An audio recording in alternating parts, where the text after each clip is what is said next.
See, if I put on my readers, I can't see you all, so then I won't do that. So thank you all for spending time today celebrating our dad.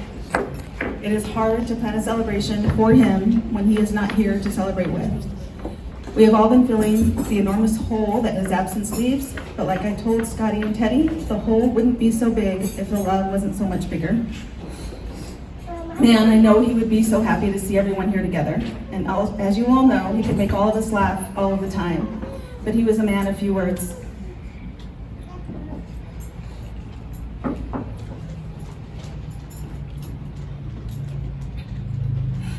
Dad was my person.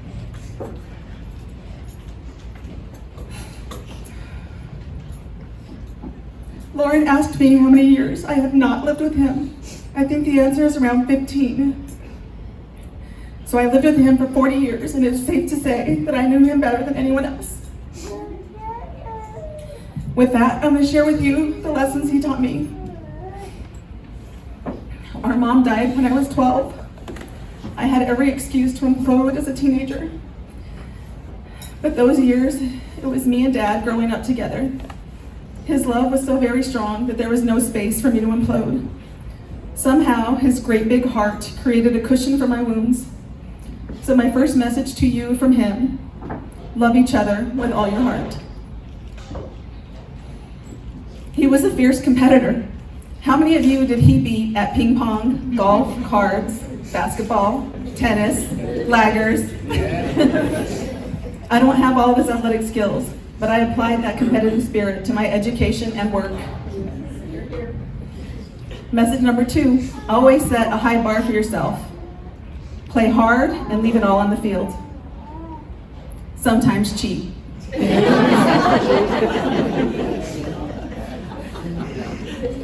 I used to go to work with him installing window coverings. Dad always showed up looking nice. He would never walk into someone's home wrinkled or messy. And he would work hard on every single job. He would do everything he could to do an excellent job and would never leave a mess behind. Number 3, work hard. You represent yourself from the first impression to the last. He used to play practical jokes on me all the time. We were living in a 2-bedroom, 1-bedroom apartment in a challenging apartment complex. We could have looked at those years as a low point in our lives, but instead we laughed and laughed. Number 4, your attitude, your perception of your reality matters more than any tough situation. No matter what, find humor in your day and the sun will shine brighter. How many of you called him Dad? Grandpa, second father. He raised 4, 8, 12 of us and helped raise 100 more. He loved and was a sucker for all kids. Any kid could come to our door selling something and he'd buy it, or asking for ice cream and he'd give it. And he always made sure we had ice cream. Number 5, kids matter. They deserve happiness in their lives. And if we have any power, any means at all to brighten their day or lighten their burden, we just should. Speaking of helping people, if someone asked him for money outside a restaurant, he would say, I won't give you money, but I'll buy you food. A few years ago, he came home and told us about a kid, maybe 20 years old, he said, who asked for money outside Burger King, and Dad offered to buy him food. The young man said, yes, please.